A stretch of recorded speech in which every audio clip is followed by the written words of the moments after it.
Hi friends, natural ടേസ്റ്റിലേക്ക് എല്ലാവർക്കും സ്വാഗതം. ഞാനിന്നൊരു അടിപൊളി കുക്കറപ്പത്തിൻ്റെ റെസിപ്പിയുമായിട്ടാണ് വന്നത്. പത്തിരിപ്പൊടി കൊണ്ട് നമുക്ക് ഈസി ആയിട്ടൊരു കുക്കറപ്പം ഉണ്ടാക്കിയാലോ? അപ്പോൾ നമുക്ക് വീഡിയോയിലേക്ക് കിടക്കാം. അതിനായിട്ട് ഞാനിവിടെ ഒരു ബൗളെടുത്ത് അതിലേക്ക് 2 കപ്പ് പത്തിരിപ്പൊടി ചേർത്ത് കൊടുത്തിട്ടുണ്ട്.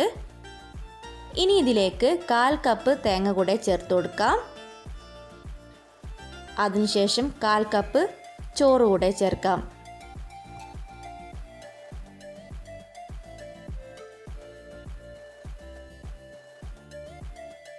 ഇനി ഇതിലേക്ക് 1/2 കപ്പ് വെള്ളം ചേർക്കാം.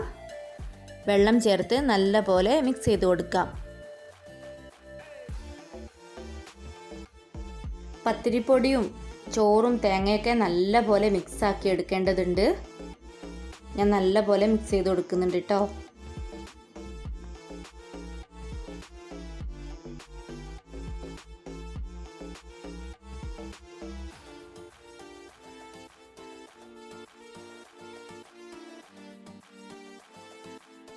നല്ലപോലെ മിക്സ് ആക്കിയതിന് ശേഷം അതിലേക്ക് 3 ഏലക്ക ചേർത്ത് കൊടുക്കാം.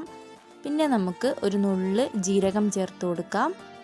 ജീരകം ചേർത്ത് ഇനി അതിലേക്ക് ഒരു നുള്ള് അപ്പക്കാരം കൂടെ ചേർത്ത് കൊടുക്കാം.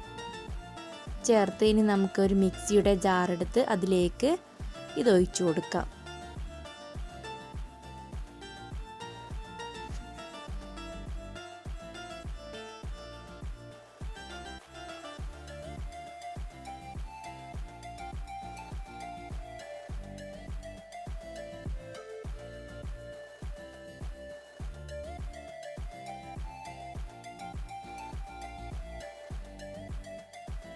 ഇനി നമുക്കൊരു പാത്രം അടുപ്പിൽ വെച്ച് അതിലേക്ക് 3 അണി ശർക്കര ചേർത്ത് കൊടുക്കാം.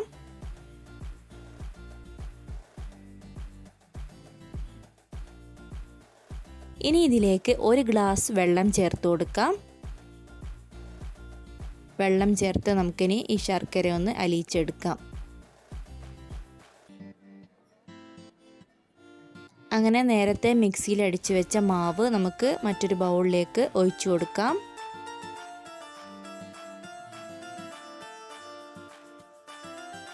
പിന്നെ ശർക്കരയൊക്കെ ഉരുക്കി ഞാനൊരു അരിപ്പയിലരിച്ച് മറ്റൊരു ബൗളിലേക്ക് മാറ്റി വെച്ചതാണിത്. ഇനി നമുക്ക് നേരത്തെ മിക്സിയിലടിച്ച മാവിലേക്ക് ഈ ശർക്കര പാനി ഒഴിച്ചു കൊടുക്കാം.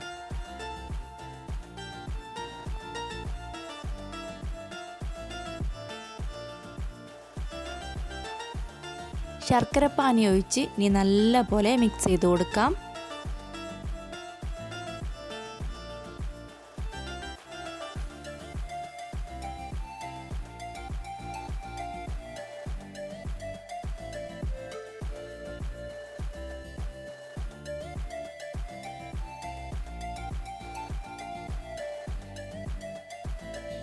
ഇനി നമുക്കിതിലേക്ക് ഒരു നുള്ള് ഉപ്പ് കൂടെ ചേർത്ത് കൊടുക്കാം.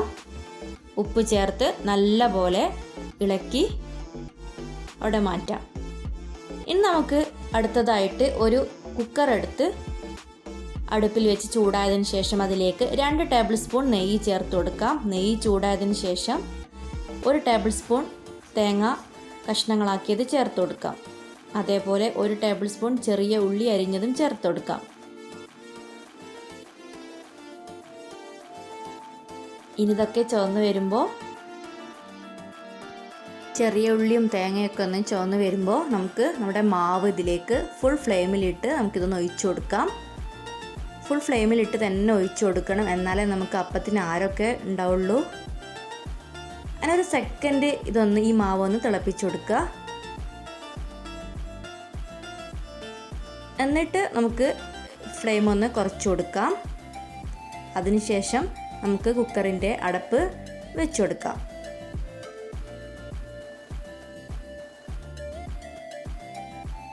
മിനിറ്റ് നമുക്ക് വേവിച്ചെടുക്കാം. അങ്ങനെ നമ്മുടെ കുക്കറപ്പം ഇവിടെ റെഡിയായിരിക്കുകയാണ്. 20 മിനിറ്റ് കഴിഞ്ഞിട്ടുണ്ട്. ഇപ്പോൾ ഉള്ളൊക്കെ നല്ലപോലെ വെന്ത് വന്നിട്ടുണ്ട്. എന്നാൽ നമ്മുടെ ടേസ്റ്റി കുക്കറപ്പം ഇവിടെ റെഡിയായിരിക്കുകയാണ്. ടേസ്റ്റിയുമാണ്, അതേപോലെ ഉണ്ടാക്കാൻ വളരെ എളുപ്പവുമാണ്. നിങ്ങളെല്ലാവരും ട്രൈ ചെയ്ത് നോക്കണം. അങ്ങനെ എൻ്റെ വീഡിയോസൊക്കെ ഇഷ്ടപ്പെട്ടിട്ടുണ്ടെങ്കിൽ ലൈക്ക് ചെയ്യുക, ഷെയർ ചെയ്യുക, കമൻറ്റ് ചെയ്യുക. അപ്പോൾ അടുത്തൊരു വിഭവമായിട്ട് വരുന്നത് വരെ എല്ലാവർക്കും ബായ്. Thank you.